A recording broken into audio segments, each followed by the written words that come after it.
Hello everyone, welcome back to my channel. Before starting the video, please subscribe and keep watching for more details videos. Coco Gauff's ex-coach calls out Naomi Osaka's post-match behavior in Canadian Open loss.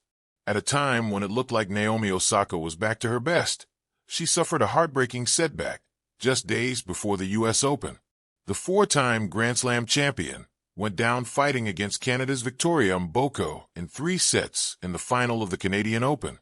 Despite making a bright start to the match and winning the first set comfortably 6-2, Osaka couldn't sustain Mboko's comeback spirit as the home crowd erupted in celebration.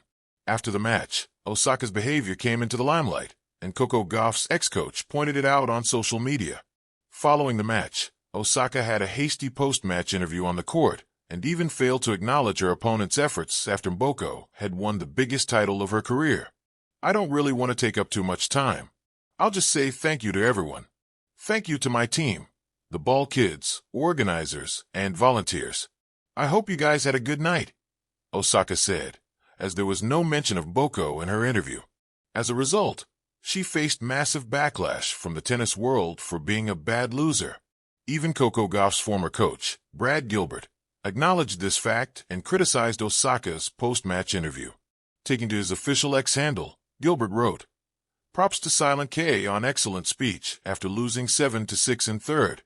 I know double Osaka struggles with social anxiety, but gosh, congratulate your opponent, especially one that looked up to you. Not mention you just let the last few games going a final." On the other hand, Mboko, the 18-year-old, was very respectful of Osaka. She considered the Japanese star her idol and made a heartening confession during her post-match interview, saying, "I want to thank Naomi for an incredible match. I've always looked up to her when I was really little, so it's always great to play with such an amazing player like you." Additionally, Mboko also brushed off Osaka's post-match controversy and the fact that she was disrespectful towards her, citing that there wasn't any ill intent involved. While Mboko was on the opposite end of the controversy this time around, Coco Gauff also faced a similar situation as the Canadian sensation a few months back. During that controversy, Gauff showed off her gracious side in a stunning revelation, when Coco Gauff dismissed her insult by Aryna Sabalenka with grace. During the French Open earlier this year, Gauff made a stunning comeback in the final against Sabalenka and won her maiden title there, defeating the Belarusian star in 3 sets. Sabalenka was reduced to tears after the match, having come so close to winning her first title there. However, during the post-match interview, Sabalenka failed to acknowledge Gauff's comeback and faced strong criticism from the tennis world. Nonetheless, Gauff was quick to dismiss any ill intent by Sabalenka. The American sensation said, "I was a little bit surprised, but at the end of the day it was tough conditions and a tough match. And for me, I know when I step on the court, I'm from Florida. I've played in the wind a lot, and I know when I play on a windy day, you're not going to win by hitting winners."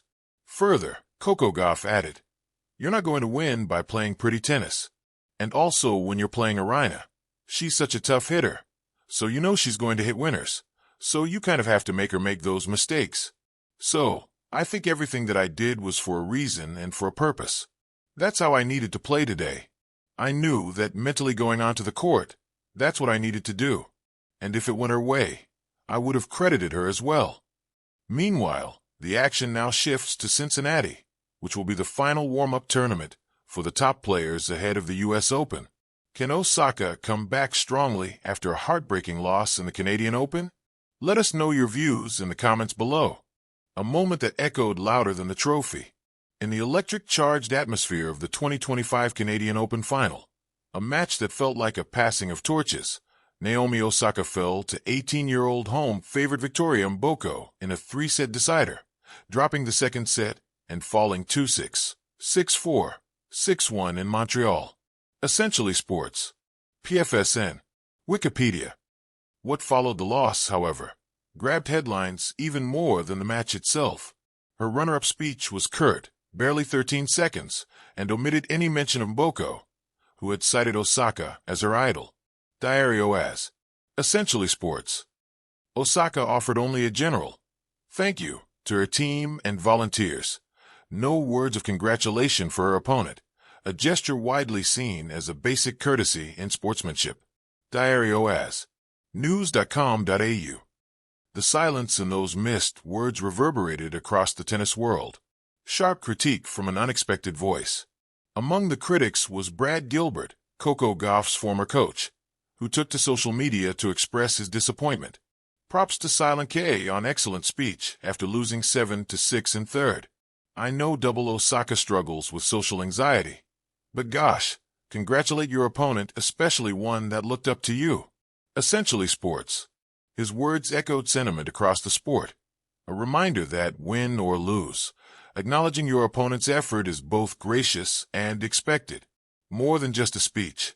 The swirling controversy took on another layer. Outlets noted that Osaka's demeanor during the final had also drawn negative attention. Some observed a frustrated body language, even walking away midpoint during a rally in the crucial third set. News.com.au.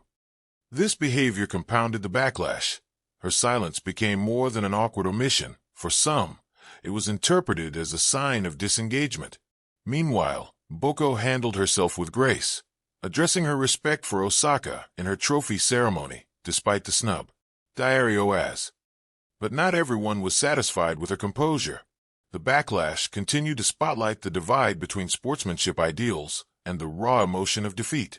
Reframing the tale, a creative lens. Let's zoom out and view this scenario through a thoughtful lens. Not to condemn, but to explore how the collision between human frailty, public expectation, and the bright glare of spectacle can spark complex stories. 1. The human behind the champion. Osaka is no stranger to mental health scrutiny. Her past openness, retiring from the French Open in 2021, taking a maternity break, speaking candidly on anxiety, paints her as an athlete who carries emotional baggage under towering expectations. Wikipedia. People.com. In that moment in Montreal, the silence may have signified stress, overload, or just a human shutting down when performance failed to meet lofty standards. 2. The weight of iconic legacy.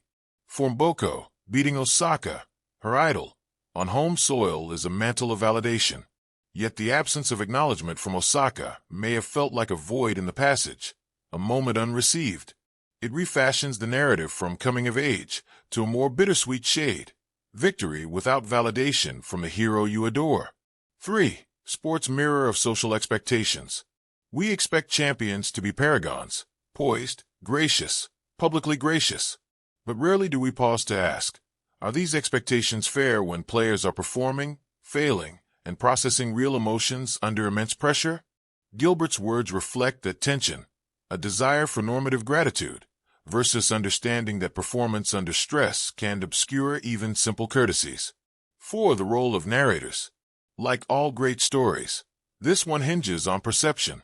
We focus on Osaka's silence, Boko's grace, Gilbert's rebuke, but are we missing empathy for the human endurance behind the headlines? Perhaps the story is not about malice, but about where empathy ends and expectation begins. In conclusion, a conversation, not a verdict. This episode isn't just another headline. It's a microcosm of sport's evolving narrative, the tension between performance, persona, and perception. In the end, Osaka remains a formidable champion with vulnerabilities. Her omission may reflect mental strain, not ill intent. Boko emerges stronger, not just through victory, but through responding with grace. Brad Gilbert voices the frustration of many fans and figures in tennis expecting sportsmanship in small moments. We, the observers, stand at the threshold of empathy. Do we lament the silence, or probe the silence? This moment invites a deeper question. In the glare of athletic spectacle, can we extend understanding to those who falter? If greatness in sport intersects with humanity, then perhaps the greatest victory lies in holding space for fragility, even when expectations demand flamboyance.